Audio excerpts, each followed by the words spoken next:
तब बोले भाई ये तो आदमी पाप कर रहा है, पर पाप करने के बाद भी देखो क्या बढ़िया कोठी बना रखी है। आता है कि नहीं आता मन में?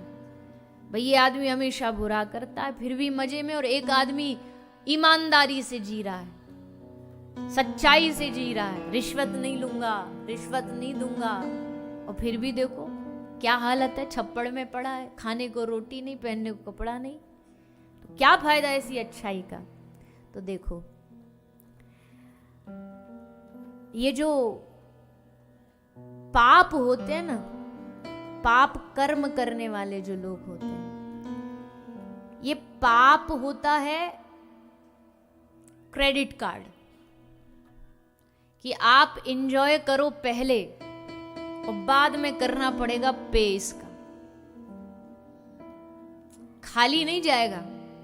अगर आज आप कोई सामान खरीदते हो क्रेडिट से, आज तो मजे में खरीद लो, कुछ नहीं लगना, एक ढेला, पर बाद में तो देना पड़ेगा। पाप वही है, आज तो एंजॉय दिख रहा, आज तो सबकी मस्ती दिख रही है, पर एक दिन इनको ये भुगतना पड़ेगा। आज दिख रहा मजे में है, पर एक दिन ये खत्म होगा। और पुण्य वाले जो होते हैं ना, वो धीरे धीरे चलते, चींटी के चाल, वो डेबिट कार्ड है, वो पहले पटा रहे हैं, मजा लेंगे आराम से बाद में। प्रीपेड और पोस्टपेड वाला सिस्टम है ये पाप और पुण्य का। तो कभी भी ये ना सोचना, ये कभी हो ही नहीं सकता कि कोई आदमी बुरा करे और फिर भी वो सुखी रह पाए। ये आपकी और हमारी गलत फहमी, हमें लग रहा है कि वो दिख रहा है आज सुखी, पर एक दिन आएगा जब वो इस दुनिया का सबसे दुखी व्यक्ति बने। उसकी अदालत की वकालत बड़ी प्यारी है, कर्म करते रहिए, मुकदमा जारी है। वो हमेशा कॉपी पेन लेके तैयार बैठा है, कब कहाँ कौन सी चीज करी जा रही है वो सब लिखता जा रहा है, और उसका भुगतान करना पड़ता है। मैं कई बार इस दृष्टांत को सुनाती हूँ, मुझे बहुत प्रिय भी है, कि लोग समझते हैं हम कर्म करके बच जाएंगे। ये वैसी वाली बात है कि एक होटल में एक रेस्टोरेंट था, उसमें बाहर बोर्ड लगा था कि भैया जिसका जितना मन करे भरपेट भोजन करो और एक पैसा भी नहीं देना। क्यों नहीं देना? बोले इसका जो बिल है वो आपके पोते चुकाएंगे, आपको नहीं देना, आपके पोते देंगे। अब कोई दिल्ली का ईस्ट ऑफ कैलाश का कोई समझदार आदमी पहुंच गया, बोले फ्री में खाने को मिल रहा है और कुछ देना नहीं पड़े तो आज तो कुछ नहीं छोड़ेंगे हम। उसने जितना मेन्यू में, मेन्यू कार्ड में मेन्यू लिखा था सब ऑर्डर दे डाला, ये भी खाएंगे वो भी खाएंगे, क्यों फ्री का है, हमको देना नहीं, पोते देंगे। उसने खा पी लिया, और खा पी के जब उठने की बारी आई तो वेटर आ गया कि सर ये बिल। तो एकदम भड़क उठा कि भैया तुम तो धोखा दे रहे हो, तुमने तो बाहर बोर्ड पे लिखा था कि इसको खाने से कोई बिल नहीं देना पड़ता, जितना मुफ्त में खाओ पोते बिल देंगे। तो वेटर ने बड़े पोलाइटली बोला कि sir it's not your bill, आपका बिल नहीं है, ये आपके दादाजी का बिल है, उनका चुकाना है आपको, हम आपका आपसे मांग ही नहीं रहे। तो भैया यही जीवन है। जो लोग चाहते हैं ना कर्म से बच के कहीं ना कहीं से रास्ता निकाल ले, नहीं निकाल सकते। आखिर में हमको ही उसका भुगतान करना पड़ता है, करना पड़ेगा, कैसे भी करना पड़ेगा। कोई नहीं देख रहा, चलो कर लेते हैं, लेकिन उसका कैमरा चालू है, वो देख रहा है, हमेशा देख रहा है, हर पल देख रहा है। इसलिए नरकों का मतलब है, ये एक वार्निंग है, ये एक चेतावनी की घंटी है कि सावधान हो जाइए। और देखिए पाप केवल इतना ही नहीं है, पाप केवल यही नहीं है कि कोई चोरी कर रहा है, कोई किसी का मर्डर कर रहा है, यही पाप की श्रेणी में है। मुझे लगता है इस दुनिया का सबसे बड़ा पाप क्या है? मुझे लगता है इस दुनिया का सबसे बड़ा पाप है, जिन तन दियो ताही बिसरायो, ऐसो नमक हरामी, मौसम कौन कुटिल खलकामी। दुनिया का सबसे बड़ा पाप यही है कि जिसने सांस दी, हवा दी, पानी दिया, जीवन दिया, अन्न दिया, रोटी दी, सब्जियां दी, फल दी, उस भगवान को जब तुमने भुला दिया, ये दुनिया का सबसे बड़ा पाप है। इससे बड़ा पाप कोई नहीं हो सकता।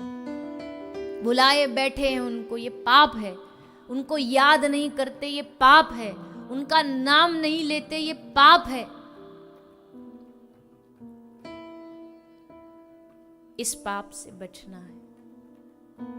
इस पाप से बचाएगी भागवत कि नहीं, आपको उनको याद करना पड़ेगा, उनका नाम लेना पड़ेगा, उनका स्मरण करना पड़ेगा।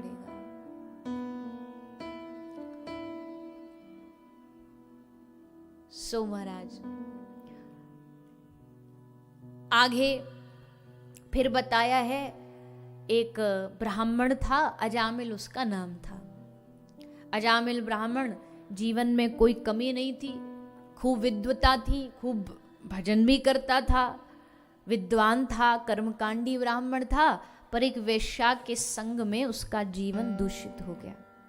और दूषित ऐसा हुआ कि वो ब्राह्मण जो इतना विद्वान, इतना ज्ञानी, चोरी करने लगा, मद्रा पीने लगा, शराब पीने लगा, वैश्यागमन करने लगा, बुरे से बुरे काम उसने करे जीवन में।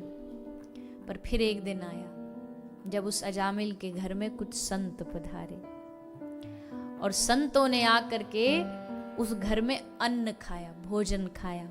और संत जिस घर का अन्न एक बार पा लेते हैं ना, लोग कहते हैं महाराज जी हमारे घर चलो, हमारे घर चलो। कोई साधारण बात नहीं है।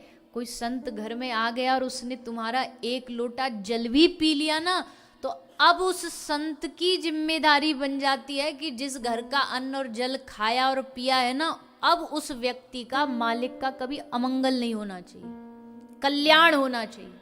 उसका कल्याण का है तो रास्ता बताओ, या कल्याण का आशीर्वाद दो। इसलिए संत हर घर जाके खाने से डरते हैं। ये बहुत सारे लोग को लगता होगा कि बाबा जियों की बड़ी मौज है, कथा प्रवक्ताओं की बड़ी मौज है, यहाँ जाकर के बढ़िया माल मिलता खाने को। पर आपको, हम तो अपने आप को उस गिनती में नहीं लाते, पर महापुरुषों की बात करें ना, तो वो यहाँ तहाँ किसी के भी घर जाके भोजन नहीं करते, क्योंकि उनको पता ये भार चढ़ता जा रहा है, ये ऋण चढ़ता जा रहा है। एक रोटी किसी के घर खा ली तो अन्न उसके माथे पर चढ़ गया, अब ये कहीं ना कहीं उसका कल्याण बन करके उसको देना पड़ेगा। तो संतों ने कहा कि तेरे घर की रोटी खाई, अब कल्याण तो तेरा करना पड़ेगा। कैसे? तो बोले एक बात मान ली, तेरे घर में तेरे पत्नी गर्भवती है, उससे बालक होगा, उसका नाम तू हमारे कहने से नारायण रख लेना। बोले बस इतनी सी बात करनी है? बोले हाँ बस इतना सा, यही दक्षिणा है हमारी। बोले ठीक है कर लेंगे। और बस पुत्र नाम नारायण रखते ही नाम ने अपना कमाल दिखाना शुरू किया। नाम कौन है? नाम भगवान है। नाम ने अपना चमत्कार दिखाना शुरू किया। नाम में ऐसा चमत्कार है, भगवान के नाम में उतनी शक्ति है। श्री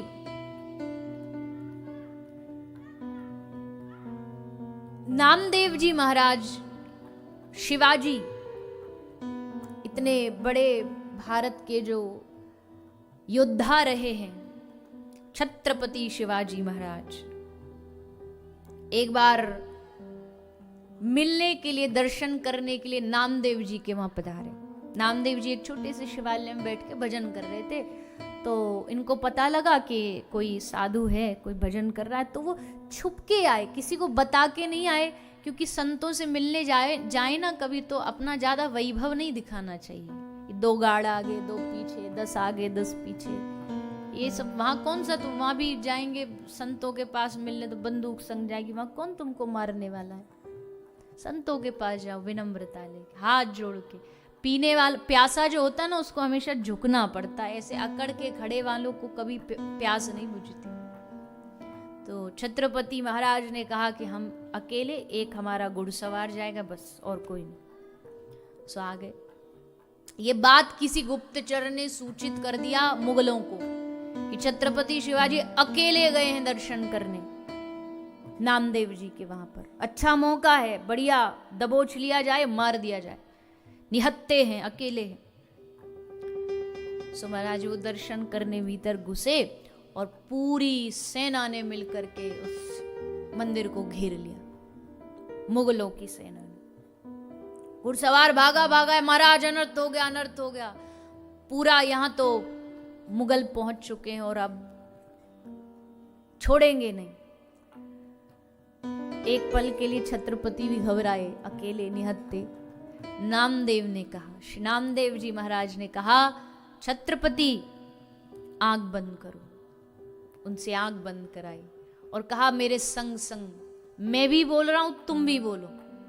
क्या? विठ्ठला विठ्ठला विठ्ठला विठ्ठला, पांडुरंगा पांडुरंगा पांडुरंगा बोला। नामदेव जी भी वहां बैठे बैठे विठ्ठल विठ्ठल विठ्ठल विठ्ठल, पांडुरंग पांडुरंग जपते जा रहे हैं, जपते जा रहे हैं।